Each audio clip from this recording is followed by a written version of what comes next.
Alors, le unboxing, le premier de la chaîne. Bon, c'est un bateau. C'est un bateau, ça tombe sur un bateau. Qu'est-ce que vous voulez que je dise donc, c'est le Feilong FT011 acheté sur TomTop.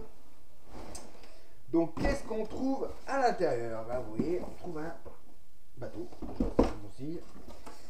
Donc, hop, on le regarde. Tac, tac, tac. Il y a quelque chose qui vole. Donc le bateau, la notice, deux trois conneries, comme d'hab. Tac, la radio est là-dedans, le truc est là. Donc ça, on va plus loin. Paf. Alors déjà, l'objet volant non identifié, il était identifié, c'est un chargeur 4S a priori. Donc ensuite, dans la petite box, on a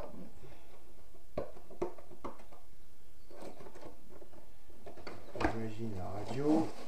Donc la radio quoi, qui fait le travail, 2,8 GHz, très connu, je pense qu'on l'a vu tous 14 fois.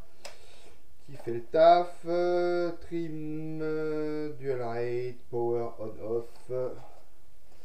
Il y a une vis super impeccable, c'est super pratique. Donc ça doit être pour 4 ou 6 piles j'imagine. Alors, là-dedans, qu'est-ce qu'on va trouver?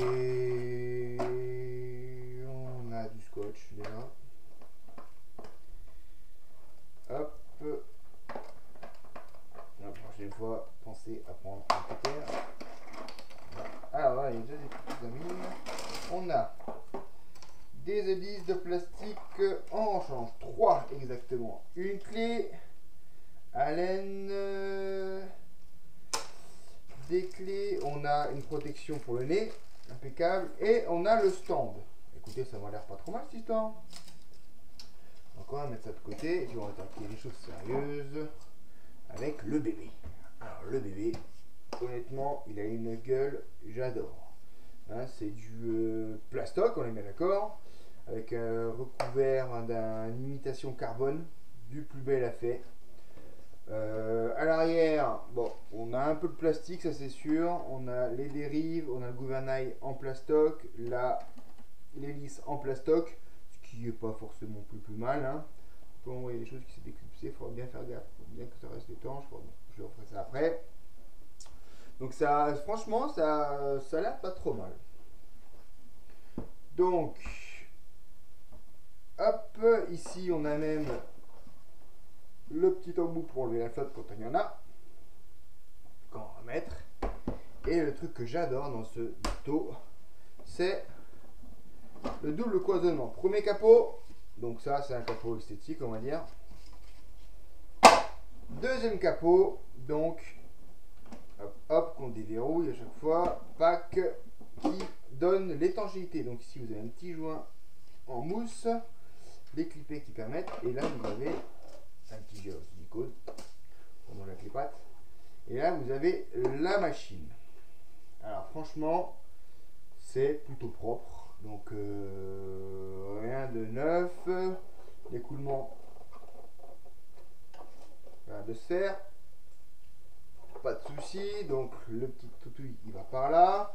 Le moteur c'est un 2400 kV avec livré une hypo de 2200 de 4S avec des prises DIN que je déteste, donc je vais m'empresser de remplacer, donc par des XT60 ça suffira jamais, ou 90, d'accord.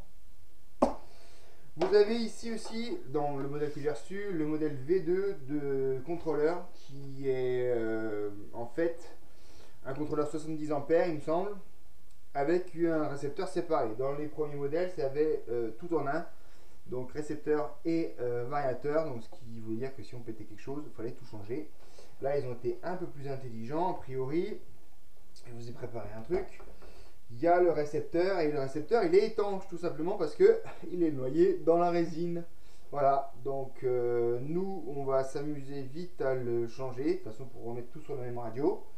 Donc on va lui mettre le variateur qui va bien dans un petit sac bien fermé, scellé, pour remplacer ce récepteur et cette radio qui est un peu trop basique pour moi en tout cas. Donc après tout ça, ça n'a pas trop mal, pas trop mal bien branché. On va changer ces prises là. Franchement, pour le prix, ça fait 65 cm, c'est une belle présence quand même. Et honnêtement, ça m'a l'air plutôt de bon augure. Donc ne jamais oublier aussi avant le premier run de mettre de la graisse. Là, il y a une grosse flèche.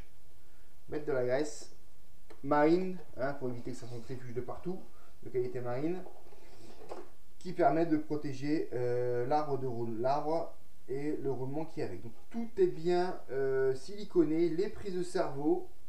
J'ai même pu voir que y a du silicone dans la lipo pour qu'elle soit étanche, ce qui est plutôt pas mal hein, quand même. C'est plutôt bien préparé, plutôt bien fait. Alors par contre il n'y a pas de mousse, donc faut juste espérer que ça coule pas. Mais bon, avec le double caisson, j'ai quand même pas trop de doutes. Non, plutôt pas mal. Le seul truc, c'est que cette jolie petite lipo là, donc je vous rassure, je vais payer ça 80 $. Et la lipo de rechange, ils la vendent la même, 30. Donc, un peu moins que la moitié du prix du bâton entier, avec la lipo et la radio. Donc là, je vais la garder, mais j'ai réussi à trouver les mêmes tailles, les mêmes caractéristiques chez Hobby King. Donc c'est des Zippy Compact 35C en 2450 mm. Ça rentre parfaitement. Faudra juste enlever la mousse. Ça met exactement ici. Il y a un peu plus d'autonomie, autant de pêche, et ça coûte 12 euros, 13 euros chacune. Ça permet un peu de voir venir en termes d'autonomie. Donc franchement, très belle impression. Très belle impression de ce petit engin. Donc là effectivement le système anti-collision, même pour tout le monde, hein, si malheureusement vous venez avoir une connerie, une perte radio, voilà.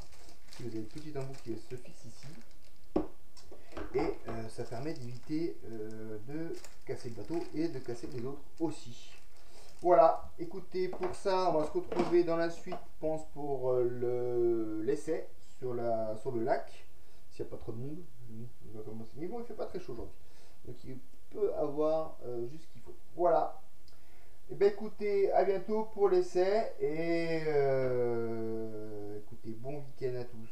Ciao.